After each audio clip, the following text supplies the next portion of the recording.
Fala galera do Vascão, bora reagir a mais um vídeo aqui do SBT Sport Rio, trazendo as últimas notícias, as últimas informações do Mercadão da Bola e da vitória do Vasco acachapante, 4-1, gol do Couto, né?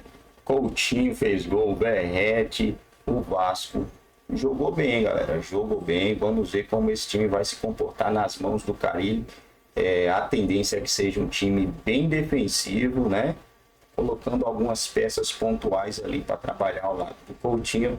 Acho que o Vasco vai ser bem competitivo nessa temporada. Estamos aguardando também a venda da SAF. Vamos ver o que o Pedrosa tem a dizer sobre isso. Amassa o dedo no like, se ainda não é inscrito, se inscreva no canal e bora pro game. Carille, em São Januário, o Vasco goleou a Portuguesa 4-1 com direito a um golaço, mas um golaço mesmo do Coutinho. A Alcilene Brito estava lá e vai contar pra gente como esse jogo, que também teve um primeiro tempo com o Tietê jogando bola, né? Jogar em casa é diferente e o novo técnico já sabia como seria o clima. Já fui algumas vezes lá, agora indo como técnico do Vasco. É emocionante, sim, né? Hoje teve a ansiedade, assim, aquele friozinho na barriga de fazer o primeiro jogo como técnico pelo Vasco. Agora, para domingo, com certeza também de fazer o primeiro jogo dentro de São Januário como técnico do Vasco. Estou muito feliz, um clube muito gostoso de trabalhar, um clube que é muito acolhedor, né? Me senti em casa desde o primeiro dia. Primeiro jogo de Fábio Carille e do elenco principal no Caldeirão. É claro que o treinador já sentiria a emoção da torcida que fez a festa para receber o elenco em São Januário. E logo empolgou os vascaínos, com uma linda jogada logo no início. Mas a bola vem muito forte e Verratti não consegue alcançar. E com o Coutinho, que manda na mão do goleiro. Porém, o improvável estava para acontecer e de uma lambança do goleiro. Irã recua e ele faz isso aí. E é Verratti quem aproveita a chance e marca. A Portuguesa tenta de longe com João Paulo. O Vasco dominava mais a partida e se o primeiro gol foi de uma forma inesperada, o segundo do time foi de uma jogada bonita de Coutinho, que trabalha bem e manda no cantinho sem chances para o goleiro. Festa na colina que queria mais.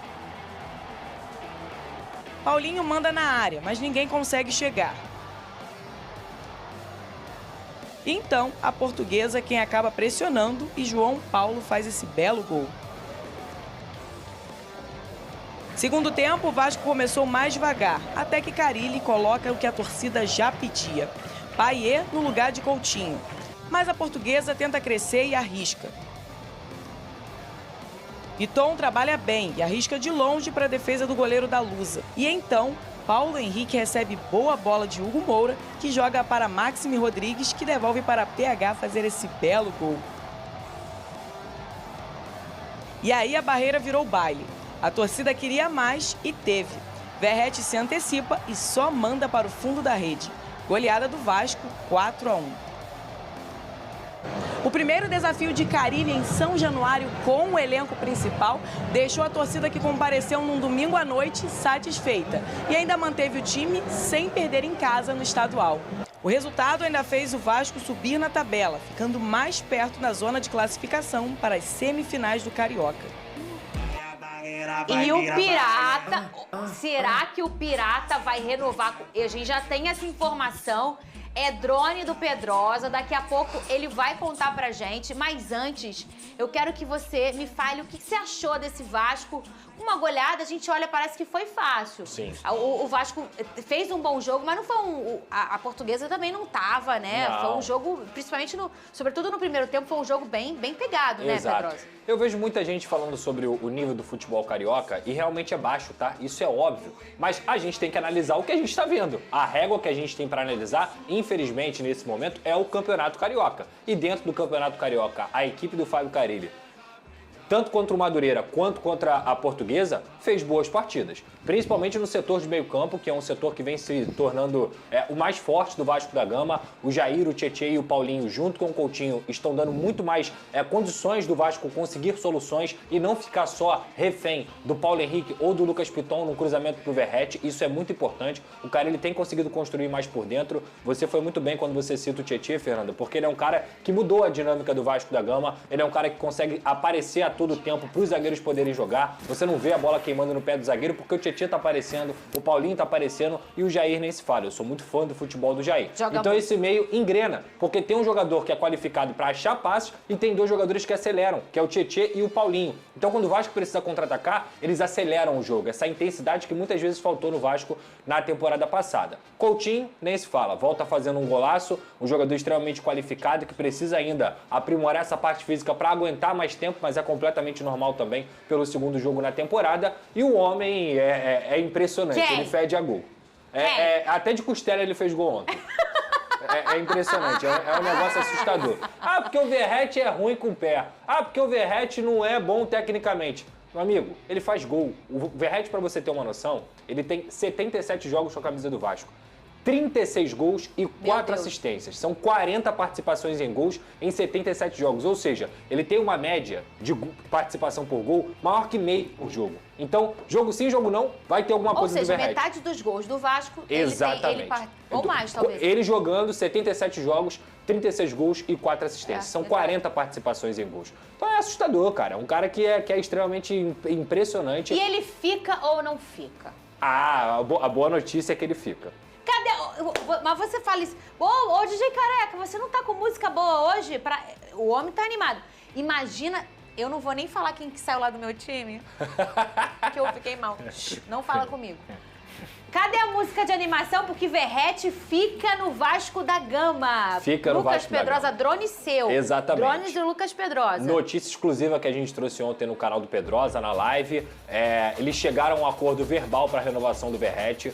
2 anos de contrato. Já eram 2 anos, né? Porque é 1 mais 1 renovável. Só que o Vasco tirou a obrigação de metas. Então ele vai ter 2 anos inteiros de contrato e vai ter uma melhoria salarial que não são os mais de R$1 milhão que muito foi especulado, muito pelo contrário. É um salário que o próprio Vasco entendeu como um salário decente para o Verratti. O Vasco valoriza muito não só os gols, o jogador que ele é, mas também a liderança positiva que ele tem dentro do elenco. Até na própria figura do Pedrinho. O Pedrinho é fã do Verratti, da pessoa do Verratti, do líder que o Verratti é. Então por isso ele vai assinar essa renovação aí muito em breve. Faltam coisas burocráticas, questão de impressão de contrato, tudo mais, mas o acordo já foi aceito e o Vasco já tem. Mas uma conversa de amor, assim, que eu quero dizer é o seguinte: às vezes o Verratti merecia mais, mas entendeu que o Vasco tinha aquilo, e o Vasco entende que o Verratti merecia mais, mas entendeu que só pode ou não? Eu acho que ficou de bom tamanho para os dois lados. Legal. Pros dois lados. Ele merece a renovação. O Verratti participou de 26 gols no ano passado. Um jogador extremamente regular, que entrega gols. Então, essa conversa já vinha desde 2024. O empresário dele veio para o Rio de Janeiro. Estão conversando aí há algumas semanas e dessa vez a notícia que a gente trouxe confirmando o acordo verbal está feito. O Verratti continua no Vasco. Aí, se quiser agilizar, a gente imprime aqui no SBT. Se só falta precisando. Eu levo até a caneta pra ele, velho. Amigo. Se quiser, a gente imprime aqui. É claro que eles... Apesar que agora tá pagando, que eu fiquei sabendo. Vale lembrar... Eu tô zoando. Vale lembrar que eles estão preparando um pacote bonito de comunicação. Legal. É um cara que tem que ser valorizado. Então, isso aí vai levar poucos dias aí, mas em breve vai ser concretizado. Muito bem, ainda com o time alternativo, bota... Nem pelos resultados apenas, mas aquilo que ele falou, lógico, contra adversários de qualidade técnica bem inferior ao Vasco, mas está se confirmando, de um time de mais posse de bola. A ideia de 5 meio-campistas me agrada bem. Para mim, o Tietê muito à vontade. Acho que a dinâmica, principalmente dos três, Tietê, Jair e Paulinho, tem funcionado bem. Acho que essa formação extrai o melhor do Felipe Coutinho, permite que ele tenha muita liberdade para circular dentro do campo. Concordo com ele quando ele fala do Payet, e ele fala no início. E talvez seja até para o início, para o meio e para o fim. Assim, eu não consigo ver o cenário ideal com os dois juntos, né, do Coutinho e do Payet, mas se você pode ter um desses dois jogadores ao longo de 90 minutos, eu acho ótimo esse cenário, podendo trocar um pelo outro, até tendo uma gestão física para ter qualidade técnica dos dois. E nesse modelo ontem o Coutinho fez um grande jogo e o Payet mais uma vez entra muito bem no time. Agora extrai mais os laterais, né, o Paulo Henrique indo muito bem no jogo de ontem, fazendo um belíssimo gol. Então, eu acho bem interessante a questão tática de como o Vasco tem se encaixado, potencializando o Coutinho, esse meio de campo funcionando muito bem. Acho que, como eu falei, é importante ter calma, diferença técnica grande entre os adversários, mas acho que o início é interessante do Carille. É uma reconstrução, né? Porque esse meio campo aí, Jair e Paulinho, se contundiram juntos no momento em que estavam bem, estão voltando juntos. Né? Parecido com o que acontece com o Alisson e Thiago Maia no São Paulo. Pablo Maia. O Pablo Maia. Então você tem esses dois, o Tietchan é novidade, é o melhor dos reforços até aqui, dos reforços que o Vasco trouxe. O caso Payet e Coutinho, eu acho que tem dois fatores aí. Primeiro, a condição física. Eles terem uma condição física melhor que a que eles têm. E segundo, a questão tática. Contra quem o Vasco estará jogando com esses dois jogadores que não recompõem, né? Então, por enquanto, é isso que o Carille falou. Se ele usa os dois de cara, ele não tem 90 minutos de jogador pensador. Ele pode não ter a próxima partida, né? Pois é. Porque na temporada passada a gente elogiou muito, principalmente a forma física do Payet, como ele voltou, como ele se dedicou. E, de fato, no início ele foi muito bem e depois passou por algumas lesões e ele precisou lidar com isso, né, na temporada passada. Então, acho que o caso do Payet e do Coutinho, para agora, acho muito arriscado. Mesmo que encontre alguma formação com os dois juntos, pensando no desenvolvimento do Vasco nessa temporada, principalmente esse primeiro semestre, Campeonato Carioca, e você pode condicionar o time na próxima rodada, porque o Vasco é muito diferente com esses dois. Assim, se eles estão num nível, pelo menos mediano, o Vasco é muito diferente. Desempenha muito melhor. Na estreia contra o Madureira, ficou ali uma situação do Carille falar também, que ele quer que o time... Ele tenha outras formas também de atacar, ele repete isso ontem, né? Ele quer que o jogo passe por dentro, pelos lados, pelo lado esquerdo, principalmente o Vasco já é muito forte, né? Sempre buscando o Piton, sempre buscando o Verratti. E com o Payet ou o Coutinho, o jogo do Vasco por dentro funciona muito melhor.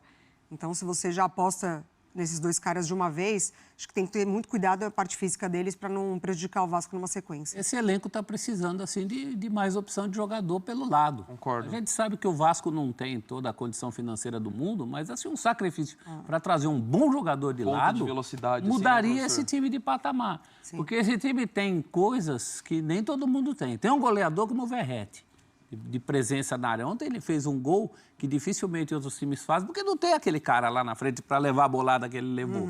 Então é importante, já tem um fazedor de gols. Tem boas opções de laterais. O Pubita não é o melhor lateral do mundo, mas quando ele entra para fazer coisas importantes. No jogo anterior, ele deu o cruzamento para o Verratti fazer o segundo gol no fim da partida. Tem um goleiro confiável. Eu acho que na zaga o Vasco acabou se reforçando com o Maurício Lemos, é mais do mesmo. É zagueiro do nível que o Vasco tinha. Mas numa escala de prioridade, se dessem ao Carille esse homem de velocidade, ele teria condição... O Carille me parece mais à vontade no Vasco do que no Santos. Primeiro porque o momento do Vasco acolhe melhor o Carille do que as exigências santistas. As exigências de DNA, as exigências de grandeza, de volta. E mais, o elenco do Vasco, na minha visão, é melhor que o elenco que ele tinha no Santos ano passado. Também acho. Ele se sente mais à vontade também nesse sentido, nas opções que tem. Ele sabe que com as opções que tem, pode entregar mais. E Madureira e Portuguesa, né? 2 vitórias sob o comando do Carille, com os titulares. E aí tem os dois lados, aquele que o André falava, até que a gente conversava antes do programa. Calma, não é para se empolgar e achar que vai ser assim o ano inteiro, porque a gente sabe que as dificuldades depois nas outras competições são maiores. Por outro lado, é importante você começar com vitória. Você joga contra times inferiores, de qualidade inferior, você tem que se impor, jogar melhor e ganhar. E até para o Carille, que sempre muito contestado, já foi contestado no Santos, tem aquela marca que, não sei se é a marca dele ou se impõe essa marca as pessoas nele. Ah, é retranqueiro, o Carille é isso, o Carille é aquilo. Então ele é sempre muito contestado. Importante para dar confiança para ele iniciar o trabalho, não é, Mari? Concordo, claro. Assim, ele já vem falando sobre isso, né? Para tirar um pouco esse estigma de retranqueiro. Estigma é a palavra. De retranqueiro, ele quer um Vasco protagonista com a bola, dessa posse, de você ter um pouco mais de controle e não necessariamente o controle lá atrás, né? Oferecer a bola para o adversário e baixar muito as linhas. Acho que o Vasco, o ano passado, ele já sofreu com essa questão dos pontas. Inclusive, chegou um determinado momento que o Paiva não tinha opção, porque lesão, enfim, né? O Adson, que por vezes ele não é esse ponta, mas trabalhando como esse meia, um pouco mais avançado pelo lado direito, chegou a oferecer alguns momentos para o Vasco, mas passou por cirurgia também, então não pode estar presente nesse time do Carille, mas para o Carille eu acho sim, e a maneira como ele tem se comportado nas coletivas parece de fato estar mais leve, né? Sim, foi uma Série B de muita intensidade para ele, mas uma reta final precisando dar muitas explicações, né? Precisando falar sobre o futuro, enfim, não teve muito tempo ali para se concentrar no objetivo principal do Santos, que era de fato o acesso e o título. Então agora acho que ele tem condições de colocar o Vasco numa situação talvez confortável. A gente não espera muito do desempenho, falar em posição de tabela, mas eu acho que uma temporada em que o torcedor não passe por tanto sufoco como passou nas últimas. Ele parece mais acolhido do Vasco, e o Carille não tem medo de cara feia, não. Eu lembro que no começo da carreira dele, ele fez um bola da vez aqui com a gente, ainda naquele começo no Corinthians, e nos bastidores ele brincava, falava assim, se fosse fácil não chamavam a gente. Ele, antes de tudo, um trabalhador, um operário como técnico. Tem essa coisa do estigma? Tem, mas se você analisar o discurso dele, nessa coletiva mesmo, ele fala, preciso tomar cuidado. Ele é um homem que não sai sem guarda-chuva. Isso para o Vasco, nesse momento, talvez seja bom. O Vasco precisa retomar isso. Você falou o Vasco com o time, na verdade, antes, nem o próprio Carille estava com o time. Quando estava com os reservas, também não era o Carille que estava ali no campo. Sim, sim. É um começo também para ele. É o segundo jogo dele mesmo. Exatamente. Vamos falar do Fluminense? O Vasco venceu, o Fluminense empatou. E galera do Vascão, goleada ontem do Vasco, Coutinho jogando bem, né? Vasco deu uma melhoradinha aparentemente, porque ano passado ele sofreu bastante nessa fase do Campeonato Carioca. Quase que não se classifica. Ainda temos aí a questão da venda da SAF, contratação de jogadores que ainda podem estar chegando.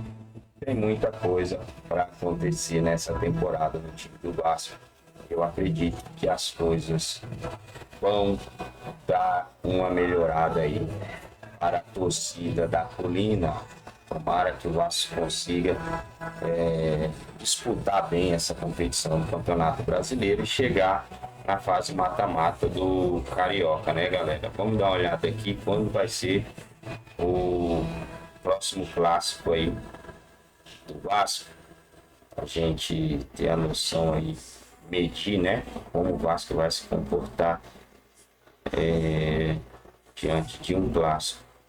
Que os torcedores corintianos ontem estavam achando que o Corinthians ia esmagar o São Paulo, porque o Corinthians vinha de 10 jogos de invencibilidade, né? Pegou o clássico aí, deu dia 5, né? Primeiro clássico, Vasco e Fluminense, dia 5. Segundo clássico, Flamengo e Vasco. E o terceiro clássico, dia 23, Vasco e Botafogo. Por isso que é muito importante o Vasco vencer esses jogos com os times menores aí, para não dar sorte no azar ali, né? Vasco hoje é o terceiro colocado, com 9 pontos.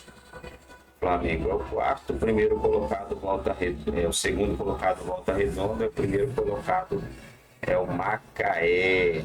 Macaé que venceu o Botafogo fora de casa por 2-1, né? O Botafogo em sexto colocado com 6 pontos.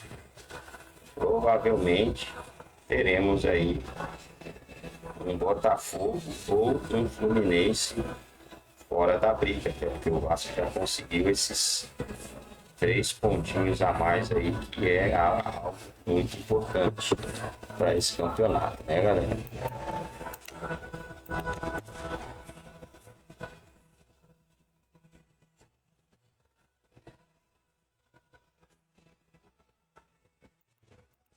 Essa corrupção estava ali no governo vigente, o PT, e a corrupção feita pelo antigo governo do PT também, que foi do Lula. Veja, 2016 a gente conseguiu respirar e sonhar com uma nova realidade.